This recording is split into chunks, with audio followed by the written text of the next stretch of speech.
There are four major setups on the higher term timeframes for Bitcoin that are on the verge of firing off. And in today's video, I want to be going over my sort of plan, how I'm preparing for the Trump era, I guess, or at least the Trump setup. That's what we'll call it for today. Look, if you're not politically minded, that's all good too. But I do want to start this off with a bit of a story. So if you do want to just go to the analysis, then I don't know, find the timestamp and just go there. But yesterday, was a reminder that, once again, we need to put out the warnings in this community that if you're getting contacted by anyone with the name of Crown, it's not me. I don't have any sort of secret trading group. I'm not going to take like your trading equity and then you keep 90% and I keep 10%, whatever the fuck it is. I'm not going to do that. Anyways, this is coming off the back of a pretty epic story yesterday. Epic in what happened, as someone in our Discord community was actually contacted by one of these people because, you know, Discord doesn't really do a great job of policing things, unfortunately.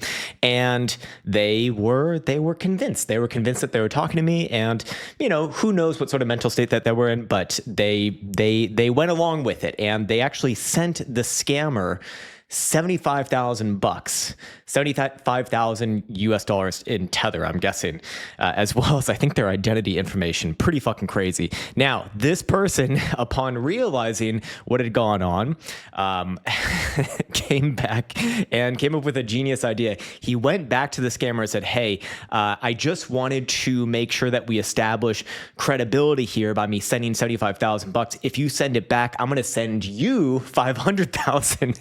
And you know what? The scammer actually sent it back.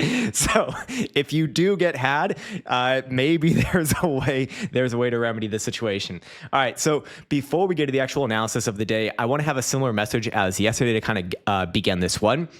In that, you know, if Bitcoin wants to pull back in the short term, this is another great area for it. Of course, I was saying the same thing yesterday as well, as a potential for a pullback at around 97.5 to 98,000 bucks.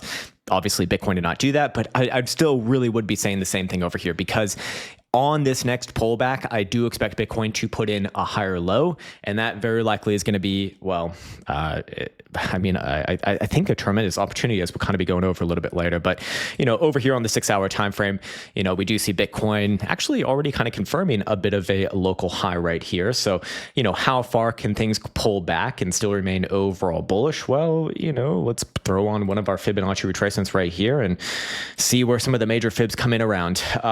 You know, Bitcoin, I mean, it could pull all the way back to 95,000 bucks. That would still be a higher low. I'm not saying it's going to pull back to 95,000 bucks, but if it were to, you know, there's your higher low still in place. So ultimately, on this pullback, all I'm looking for is a higher low, kind of similar to yesterday. Whether it comes in between this region right here or a little bit higher than it, I don't have any strong opinions. I don't really care, but I'm really focused on the higher term time frame setups here, because obviously we have Monday inauguration day coming around, and I wanted to see if there's any sort of I guess setups in the background that do suggest that we're likely to see some fireworks to kind of finish off January here.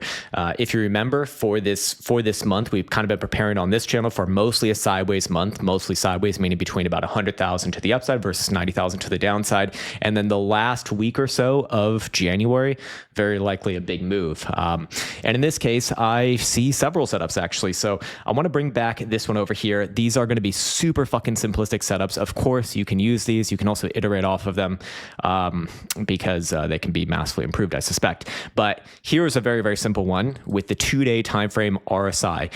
Anytime that the 2-day RSI has been above this exponential moving average right here, I've tested what would happen if you opened along at that time and then closed it when it closed below. And as you can see, the last 1, 2, 3, 4 trades were actually loose right here. But if we go over the full history of Bitcoin, we can see a nice positive up and to the right equity curve with actually a rather low hit rate, to be fair.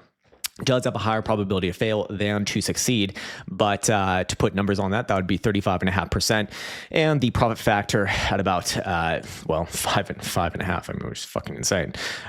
Anyways, Going back into it right here, the reason why I bring this one up is because today we will get another closure on the 2-day time frame, and if things close essentially here or higher, or according to Caretaker's backwards calculations right here, or reverse calculations, let me see exactly where it'd be. Yeah, as long as Bitcoin's above about $98,000 by today's closure, you will see that fire off yet again, and that does have potential for a pretty big move here. Again, with a very low hit rate, so it is more likely to fail than not. But after 4 failures in a row, does make you kind of think. Average winning trade is printed over 40%. Average losing trade losing 4%, which is fucking insane. I do want to make sure that we're not just looking at like the full history of Bitcoin here, even though I know intuitively for many people they want to look at the full history, but I do think that the early years for Bitcoin are just, they're going to be not super accurate in terms of what to expect. Just returns were too crazy. Yeah. And you can see right here, when I do curtail the testing period, the average winning trade amount goes down significantly to 21.5%, and the average losing trade about 369. So, if this were to fire off again, there is technically a higher probability that it fails, and it actually goes down around, what was it, 3.5 or 4%. But let's just assume that Bitcoin closed somewhere right around here. If it does fail, you're probably looking, somewhere around 94.5 to $95,000. That would, again, at least in my opinion, be your high or low. And to the upside, I think things get a lot more interesting. 20% to the upside will put Bitcoin where? $120,000. Okay. Hey, also on top of that, while we are here, 2-day time frame did confirm hidden bullish divergence. I think the 3-day time frame did as well. Let me just double check. Yeah, indeed it did. On top of that, we have this setup over here. We briefly went over it on yesterday's video, and it is the 6-hour time frame silver cross, which is just, again, another super simplistic setup here. Again, you can iterate off it. So I'm not saying this is like the best setup of all time, but it does give us some probabilities to kind of look forwards to. And essentially the setup is this: anytime we see the 21 cross above the 55 or the yellow above the green, moving averages right there, open along. When they cross in the opposite direction, close that long. If you would have done that over the last, I think almost 10 years here, you would have had these results. You would have had, again, a very low strike rate, 37.5%, but a very high profit factor compared to that, and a nice equity curve over that time period. If we put that in terms of returns, well, if we put that in terms of returns, yeah, I think that is correct. Average winning trade was actually 29.5%. Average losing trade just under 5%. So, kind of corroborating the story that we just looked at earlier. In this case, this one actually did already fire off. So there is about a 37.5% probability that Bitcoin does see, I guess, a move towards 30% would put Bitcoin $129,000. So that is of interest. Also, timing of this, we should go into the average amount of bars and winning trades, 162. So what sort of time frame would we be looking for on something like this, assuming that it does fall through and it is not one of the failures? Well, 160, I think it was 164, that puts us into very end of February. Yeah, very end of February here. So, perhaps we see somewhere around deep 120s by end of February. Again, we did have a minimum target before February ends. At some point between January 1st to February 28th, Bitcoin was going to hit $114,000. So I think that this starts to become like significantly more likely. I forgot to go over the timing for this first setup right here. Let's just very quickly go back on over here. And if this one were to work out, 12 bars and winning trades on average. So that's 24 days. That's about 3.5 weeks from potentially tonight. Again, if this one does confirm, which is still a little bit further away to do, but above $98,000, it will indeed do exactly that. Moving on from there, I do want to get into, where is it? Yes, this one right here. Okay, so this is a setup that we have not spoken about for a long time on this channel. Last time was, I guess, over the summer, and it is the volatility versus stochastic momentum signature on the 5-day time frame. We've seen 5-day BBWP representing volatility go all the way down to extreme lows. It's literally, at 1.19 percentile, which is some of the lowest levels that we've seen in literally the last couple of years, and also been kind of basing there for a little bit of time as well. So there is a major setup brewing here, and upon volatility expansion, I like to look at the 5-day stochastic oscillator for a bias on direction, because in the event of volatility expansion, the direction of the 5-day stochastic oscillator has an extremely high correlation with the direction of, well, Bitcoin price. So as of right now, it is obviously angled to the downside. And we just got a new open last night, but the pivot has moved down slightly now to 102,350. That is a very interesting number here because that is essentially this month's high, January's highs. And if Bitcoin, I would go as far to say if you see Bitcoin above basically 102 or 102.3, whatever the fuck it was exactly, you're just, it's breaking out, sir. It's breaking out to the upside. But for right now, this setup is brewing in the background. I can show you the results of any other time that we've seen 5-day volatility expanding plus the stochastic oscillator also positioned to the upside direction. If anytime that we've seen that in the past, which there has been 16 prior times, every time it's resulted in a major upside, major upside. So I do want to bring that up again. I don't think anything is going to remain with the 100% hit rate for for its full life or forever, but this one's been pretty fucking good. And it really only happens a couple times a year, like 2 to 3 times a year. Other than that, it's kind of just waiting around. But in terms of what to expect if this does fire off, because again, this one is not fired off just yet. We need to see the 5-day close above that momentum pivot. As of right now, that's 102,350 and volatility expand. So those two things need to be confirmed. But I suspect that if we see the first couple charts that we looked at, the first couple setups start to play out, you're going to see this one follow through as well. So it can give us some idea of where things will be at what time. And the average return from this setup was just under 42%. The median return also around 42%. And the average amount of time taken for this setup to play out to the next major high is 34 days, so about a month. So if this does fire off kind of late January here, again, that does align for, probably an explosive February. If it does play towards the averages, again, I'm forecasting things like way fucking far before they happen here. So there's a lot of degree of error, but let's just assume that it did fire off somewhere around here. On the next closure, again, this is like humongous assumption. Basically, Bitcoin above 102,350 in the next 5 days. But if you see something like that, 40% to the upside puts you at a pretty crazy number, $144,000. And of course, 35 days from that would again put us around the end of February. So again, this one has not fired off just yet, but it's looming now in the background. Whenever I see volatility this low on the 5-day time frame, it's always aligned with a very large move, very, very large move.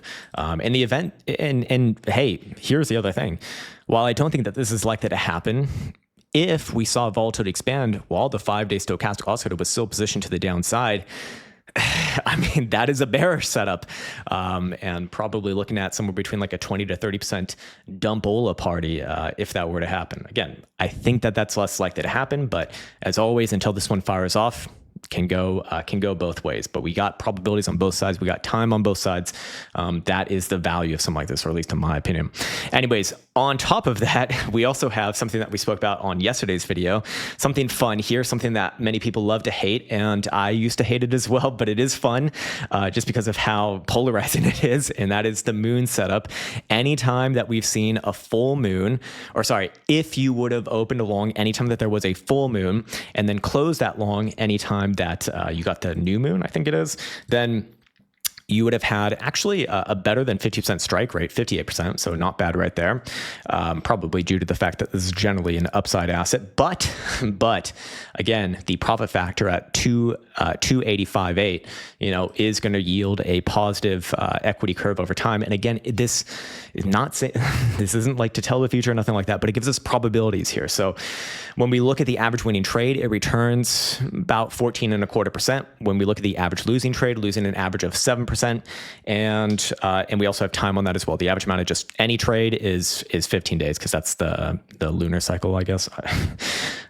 Need to study this shit, I guess.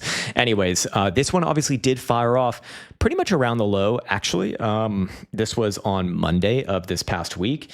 And if we were to see 14% play out over the next 15 days from there, that would put us into, the last couple of days here of January, and 14% up puts Bitcoin around the current all-time high, 108, 110,000 bucks or so.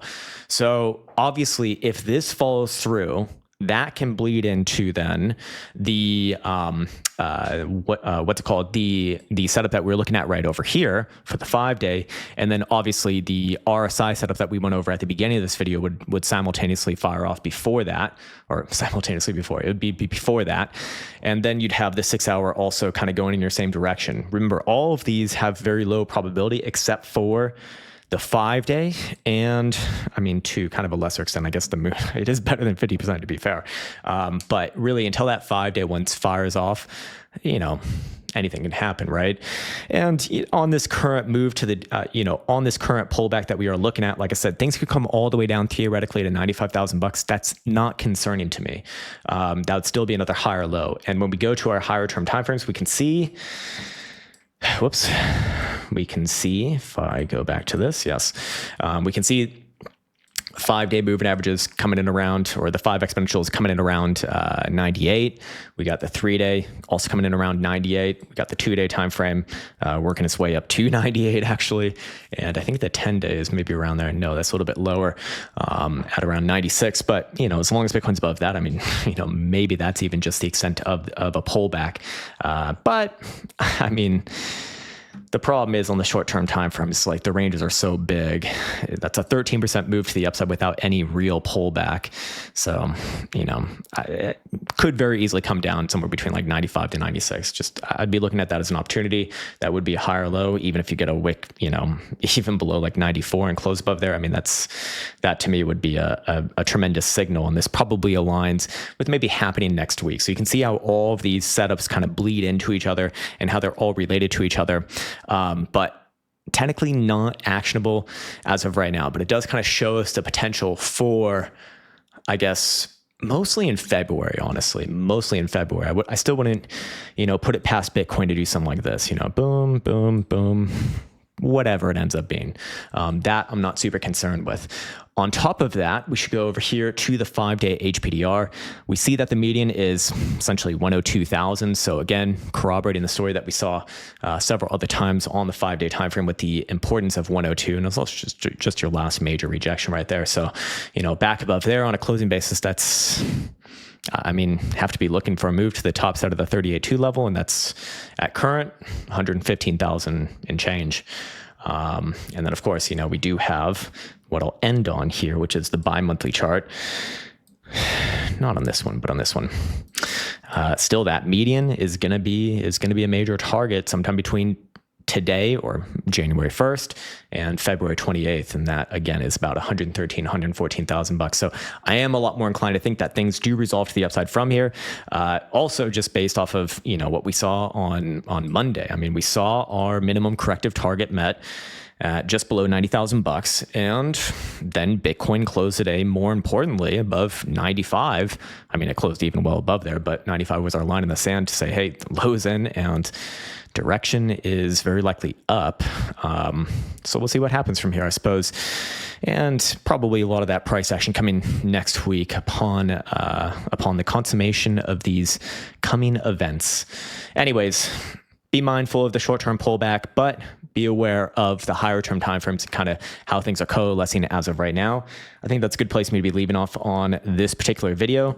We'll see, I guess, within these next few days, very likely if many of these setups do start to fire off.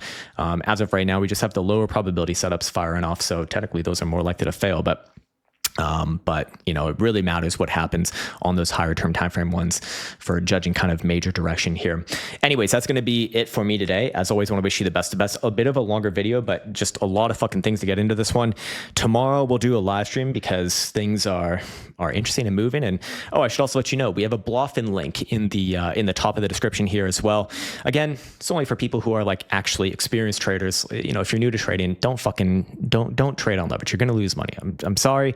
I know I'm not trying to be your dad or nothing like that, but seriously, just don't fuck this up. I do like what Raul Powell says there, but for the people who are experienced, there is 15% cash back for the lifetime of your account, and it is no KYC for Bluffin, which I know is of the interests of many people, let's say, and 15% cash back essentially equates to 15% fee reduction. So yeah, that's where we'll end things for today. As always, I'd like to wish you the best of the best. Take care, much love, and see you hopefully Friday.